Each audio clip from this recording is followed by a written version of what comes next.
आज हम एमए पूर्वार्ध संस्कृत के तृतीय प्रश्न पत्र काव्य नाटक एवं साहित्य शास्त्र में संकलित पुस्तक महाकवि कालिदास प्रणीतम मेघदूतम के पूर्व मेघ के चतुर्थ, पंचम और षष्ठ श्लोक का अध्ययन करेंगे। सबसे पहले हम चतुर्थ श्लोक को देखते हैं। इस वाले श्लोक में अब यक्ष ने कुटज जो पुष्प होते हैं उन पुष्पों से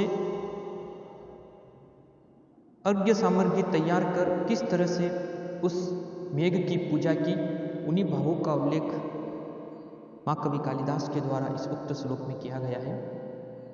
मैं श्लोक का वाचन करता हूँ, तत्पश्चात हम इसके अर्थ को देखेंगे। यक्ष के द्वारा कुटज पुष्प से अर्घ्य सामग्री तैयार कर किस तरह से उस मेघ की पूजा की गई, उन भावों को उल्लेखित कर महाकवि कालिदास क्या कर रहे हैं। प्रत्यासने नभसीदयिता जीवितालम्बनार्थी जिमुतेन सवकुशलमयी हारिष्वयन् प्रवृत्तिम् सप्रत्यर्घ्ये कुटजकुसुमे कल्पिता अर्घाय तस्मै प्रीतिः प्रीति प्रमुखवचनं स्वागतं व्याजहारः। क्या करे महाकवि कालिदास। प्रत्यासने नभसीदयिता जीवितालम्बनार्थी जिमुतेन सवकुशलमयीं हारिष्वयन् प्रवृत्तिं सप्रत्यर्घ्ये कुटजकुसुमे कल्पिता अर्घाय तस्मै प्रीतिः प्रीति प्रमुखवचनं स्वागतं व्याजहारः। श्लोक के अन्वय पर दृष्टिपात करते हैं। नभसि प्रत्याशनेह दयिता जीविता लंबनार्थी सह जिमुतेन सव कुशलमयीं प्रवृत्तिं हारिष्वयन् प्रत्यर्घ्ये कुटज कुसुमे कल्पित ग्राह्य तस्मै प्रीतः प्रीति प्रमुख वचनम स्वागतम व्याजहारः। किस तरह के प्रणय भरे वचनों को उस मेघ ने पूजा सामग्री को अर्पित कर उस मेघ के सामने यक्ष ने कहा, उन भावों को उल्लेखित कर कालिदास करे हैं कि नभसी प्रत्याशने, नभसी से तात्पर्य है श्रावण मास के निकट आने पर। नभसी प्रत्याशने, प्रत्याशने का अर्थ पास में आने पर, निकट आने पर। नभसी यानी श्रावण मास के निकट आने पर दयिता जीविता लंबनार्थी, दयिता यानी प्रिया के, जीविता लंबनार्थी यानी प्रिया के जीवन को सहारा देने के इच्छुक, स जिमुतेन, स यानी उस जिमुतेन, यानी जिमुतेन शब्द या मेघ के संदर्भ में आया है कि उस मेघ के द्वारा, जिमुतेन यानी जीवनस्य मुतः जिमुतः तेन, इसका अर्थ होता है जलस्य या जीवन, जिमुतेन शब्द से जीवनस्य मुतः, जीवनस्य मुतः जिमुत तेन, इस सूत्र से यहाँ पर पृषोदरादनि यथो उपदिष्टम सूत्र से जीवन पद के वन का लोप होकर जिमुत पद बना, इसीलिए यहाँ पर जो शब्दार्थ बना है जिमुतेन बना है, जिसका तात्पर्य मेघ के द्वारा। उस मेघ के द्वारा सब कुशलमयी यानी अपनी कुशलमय समाचारों को, प्रवृत्ति यानी प्रवृत्ति को यानी समाचारों को अपनी प्रिया को हारिष्वयन, हारिष्वयन का अर्थ भेजने की इच्छा से, भेजने की इच्छा करने वाले उस यक्ष के द्वारा प्रत्यर्घ्य, प्रत्यय अग्रे, प्रत्यय अग्रे का अर्थ होता है तत्काल, तुरंत, उसी समय, अग्रम प्रतिगतः प्रत्यर्घः यानी तत्काल उसी समय तोड़े गए ताजा कुटज कुसुमे यानी कुटज के जो पुष्प है उन पुष्पों से कल्पित अर्घाय यानी अर्घ्य सामग्री तैयार करके प्रीति प्रमुख वचनम, प्रीति से युक्त भरे वचनों से स्वागत यानी स्वागत, व्याज यानी स्वागत करके कहा। एक साथ अर्थ को देखिए। क्या कह रहे हैं महाकवि कालिदास? नभस्य प्रत्याशने, यानी श्रावण मास के निकट आने पर दयिता जीवित लंबनार्थ, यानी प्रिया के जीवन को सहारा देने के इच्छुक सजमुतेन, यानी उस यक्ष के द्वारा, उस मेघ के द्वारा, उस यक्ष ने सजमुतेन, यानी उस यक्ष ने सजमुतेन, यानी उस मेघ के द्वारा सब कुशलमयी प्रवृत्ति, यानी अपने कुशलमय समाचारों को प्रवृत्ति यानी भेजने की इच्छा से हारिश्मयन, हारिश्मयन का अर्थ होता है इच्छा रखने वाले, प्रत्यर्घ्य कुटज कुसुमे, प्रत्यर्घ्य का अर्थ होता है तत्काल तोड़े गए ताजा कुटज कुसुमे, यानी कुटज प्रवृत्ति चमेली के पुष्पों से कल्पित अग्राय, यानी कल्पित अग्राय का अर्थ अद्यक सामग्री को तैयार करके प्रीति प्रमुख वचनम, प्रणय भरे वचनों से स्वागतम व्याज, यानी स्वागत करके कहा। यानी कहने का तात्पर्य है कि जब यक्ष ने उस मेघ को देखा, तब उस यक्ष के द्वारा श्रावण मास के निकट आने पर और अपने प्रिया के विरह से दुखी उसके जीवन को सहारा देने के इच्छुक उस यक्ष ने अब मेघ के द्वारा अपने कुशलमय समाचारों को भेजने की इच्छा करने पर उसने तत्काल तोड़े गए ताजा कुटज प्रवृत्ति चमेली के पुष्पों से अर्घ्य सामग्री तैयार करके उस मेघ के लिए प्रसन्नतापूर्वक प्रणय भरे वचनों से उसके सामने अपने भावों को अभिव्यक्त किया। इस वाले श्लोक में मंदाक्रांताच्छल पूरे मेघदूतम में है, तो मंदाक्रांताच्छल की छठा इस श्लोक में विद्यमान है।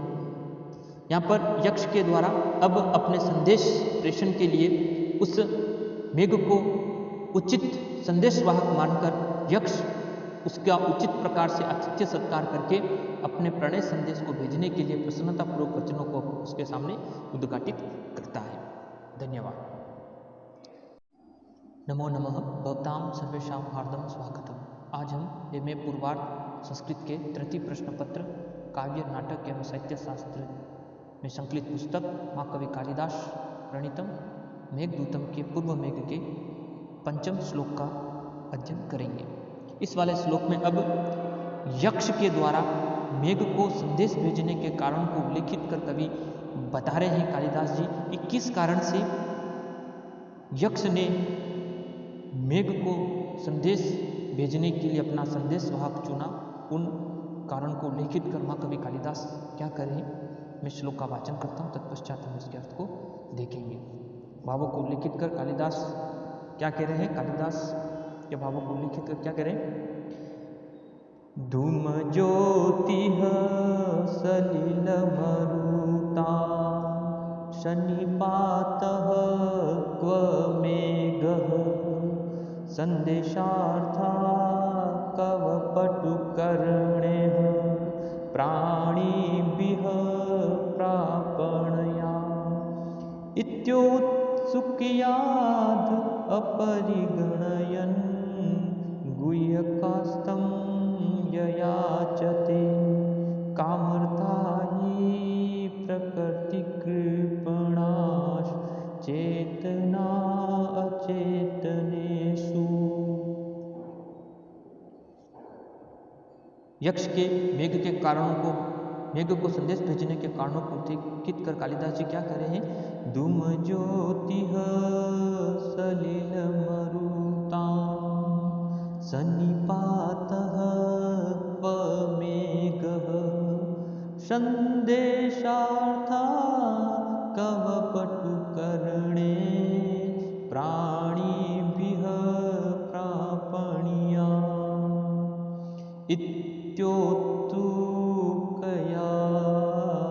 इत्योत्सुक्याद् अपरिगणयन् गुह्यकस्तं ययाचते कामर्था हि प्रकृतिकृपणाश् चेतना अचेतनेषु।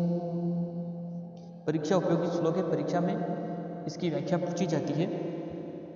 धूम ज्योतिः सलिल मरुता शनिपातः क्व मेघः संदेशार्था कव पटुकर्णे प्राणिभिः प्रापणीया इत्योत्सुक्याद् अपरिगणयन् गुह्यकास्तं ययाचते कामर्था ही प्रकृति कृपणास चेतना चेतनेषु।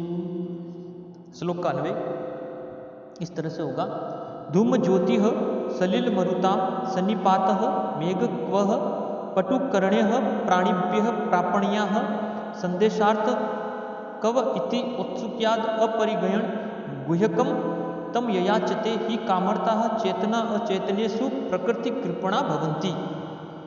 धूम ज्योति धूम ज्योति सलिल मरुताम सन्निपात मेघक्व, यानी मेघ की विशेषता को बता रहे कि मेघ किससे बना हुआ है। धूम ज्योति, धूम यानी धुआं, ज्योति यानी अग्नि, सलिल यानी जल और मरुताम यानी वायु।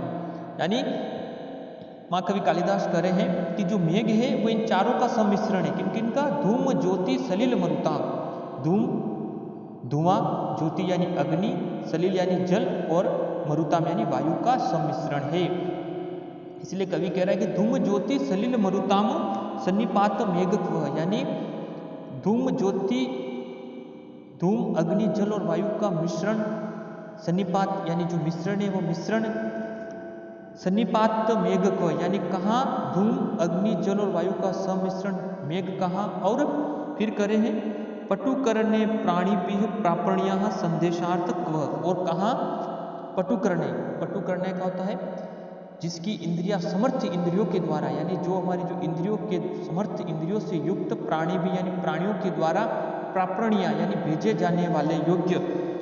तो पटुकर्ण्य यानी समर्थ इंद्रियों के द्वारा, प्राणी भी यानी प्राणियों के द्वारा प्रापण यानी भेजे जाने योग्य संदेशार्थ कव, और कहाँ? वह संदेश, यानी जो संदेश होता है वह निश्चित रूप से किसी इंद्रिय जन प्राणी के द्वारा ही उस संदेश को उचित व्यक्ति को प्रेषित किया जा सकता है, भेजा जा सकता है।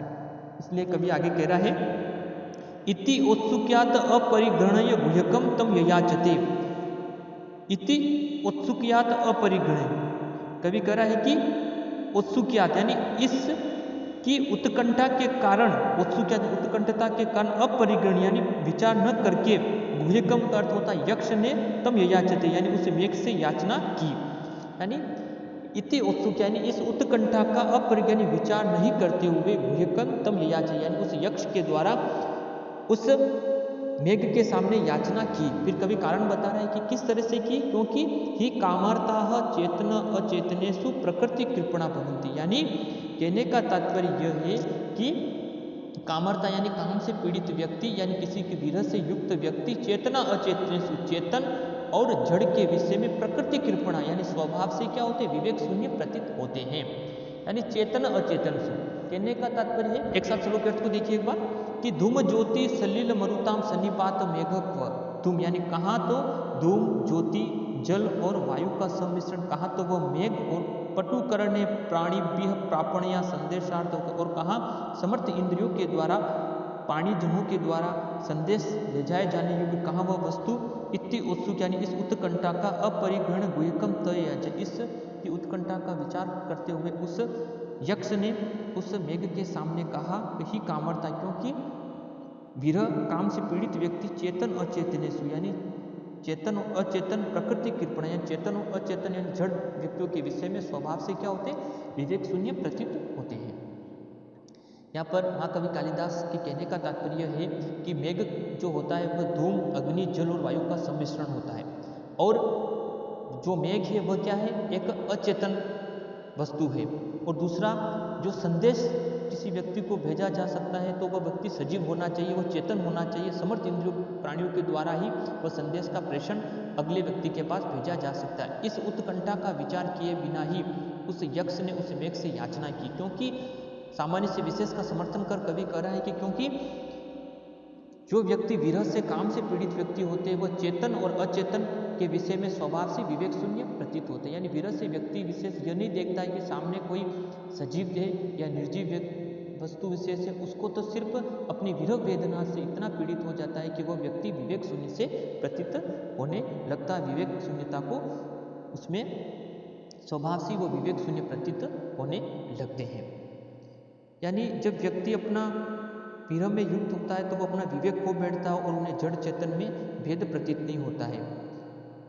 इस तरह से विरह में पीड़ित व्यक्ति अपने विरह के क्षणों में अपने प्रियजन के फोटो आदि जो उनकी चित्रफलक है उनको देखकर अपनी विरह वेदना को शांत करने का प्रयास करता है। इस तरह से माँ कवि कालिदास के द्वारा इस श्लोक में मंदाक्रांता छंद और अर्थांतरन्यास अलंकार की छटा विद्यमान है। परीक्षा उपयोगी श्लोक है, परीक्षा में पूछा भी जाता है। धन्यवाद। नमो नमः भवतां सर्वेषां हार्दं स्वागतम्। आज हम एमए पूर्वार्ध संस्कृत के तृतीय प्रश्न पत्र काव्य नाटक एवं साहित्य शास्त्र में संकलित पुस्तक महाकवि कालिदास विरचितम मेघदूतम के पूर्व मेघ के षष्ठ श्लोक का अध्ययन करेंगे।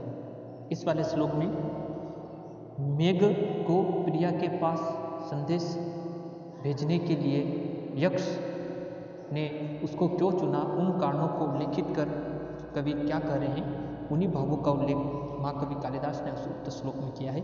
मैं श्लोक का वाचन करता हूँ, तत्पश्चात हम इसके अर्थ को देखेंगे। मेघ को संदेशवाहक बनाने के लिए यक्ष के द्वारा क्यों चुना गया, उन भावों को उल्लेखित कर कालिदास क्या कह रहे हैं। जातम वंशे भुवन विदिते पुष्कर आवर्तकानां जानामि त्वां प्रकृति पुरुषं कामरूपं मघोनः तेन अर्थित्वं त्वया विधिवशात् दूरबन्धुर्गतोऽहं याच्यमोगावरम् अधिगुणे न अदमे लब्धकामा। क्या कह रहा है यक्ष। जातम वंशे भुवन विदिते पुष्कर आवर्तकानां जानामि त्वां प्रकृति पुरुषं कामरूपं मघोनः तेन अर्थित्वं त्वया विधिवशात् दूरबन्धुर्गतोऽहं याचामोगा वरम अधिगुणे न अदमे लब्धकामा। श्लोक के अन्वय पर दृष्टिपात करते हैं। क्या कह रहा है यक्ष। हे मेघ, त्वाम भुवन विदिते पुष्कर आवर्तकानां वंशे जातम मघोनः काम रूपम प्रकृति पुरुषम जानामि तेन विधिवशात् दूरबन्धुः अहम त्वया अर्थित्वं गतः अधिगुणे याचा मोगाः वरम अधमे लब्ध कामान। त्वाम भुवन विदित पुष्कर आवर्तकानां, यानी हे मेघ भुवन विदिते, यानी तुमको, त्वाम यानी तुमको, भुवन विदिते यानी इस संसार में प्रसिद्ध पुष्कर और आवर्तकानां यानी आवर्तक यानी मेघों के वंश में उत्पन्न, वंशे जातम, जात का अर्थ उत्पन्न होना, यानी वंश में उत्पन्न, मघोन काम रूपम यानी मघोन का अर्थ होता है इंद्र, काम रूप यानी मेघ, मघोन यानी इंद्र का काम रूपम यानी इच्छा अनुसार रूप धारण करने वाला, प्रकृति पुरुषम जानामि यानी मैं तुम्हें प्रधान पुरुष जानता हूँ, तेन विधि वसा इसीलिए विधि वसा यानी देव योग से भाग्य से, दुर्बंधु यानी तुमसे दूर स्थित, दुर्बंधु यानी दूर स्थित बंधु वाला, हम यानी मैं, त्वयि अर्थित्वम गत यानी मैं यक्ष तुम्हारे विषय में, त्वयि यानी तुम्हारे अर्थित्वम गत यानी मैं तुम्हारे विषय में याचकत्वता को प्राप्त हुआ हूँ, मैं एक याचक हूँ, भाग्यवशात प्रिया से दूर स्थित होने वाला मैं यक्ष तुम्हारे विषय में याचकत्वता को प्राप्त हुआ हूँ। फिर कारण बता रहा है, अधिगुणे याचा मोघावरम अधमे लब्ध कामाना, अधिक गुणे यानी अधिक गुण वाले से याचा यानी की गई याचना, मोघावरम यानी निष्फल भी क्या है, वरम यानी अच्छी है, यानी अधिक गुण वाले व्यक्ति विशेष से की गई याचना भी अगर निष्फल हो जाए, उसको स्वीकार नहीं भी करे तब भी क्या होती है, अच्छी है, परंतु अधमे लब्ध कामना, परंतु अधमे यानी निर्गुण व्यक्ति से की गई याचना भी लब्ध कामना सफल कामना वाली भी अच्छी नहीं मानी जाती है। एक साथ अर्थ को देखिए क्या कह रहे हैं यक्ष। हे मेघ, त्वाम भुवन विदिते पुष्कर आवर्तका नाम, यानी मैं तुमको संसार में प्रसिद्ध पुष्कर और आवर्तक यानी मेघों के वंश में, वंशे जातम यानी वंशों में उत्पन्न, मघोन काम रूपम यानी देवयोग से इंद्र का, मघोन यानी इंद्र का काम रूप यानी इच्छा अनुसार, प्रकृति पुरुष यानी प्रधान पुरुष में तुम्हें जानता हूँ, तेन विधि वसा इसीलिए देव योग से दूर स्थित बंधु प्रिया वाला मैं, अहम त्वयि अर्थिगतम यानी मैं तुम्हारे विषय में याचक तक को प्राप्त हुआ हूँ, अधिक गुणे याचा मोगा वरम, यानी अधिक गुण वाले व्यक्ति से की गई मोगा यानी निष्फल याचना भी क्या है, वरम यानी श्रेष्ठ है, परंतु अधमे लब्ध कामाना, परंतु निर्गुण व्यक्ति विशेष से की गई याचना लब्ध कामना सफल कामना वाली भी श्रेष्ठ नहीं है।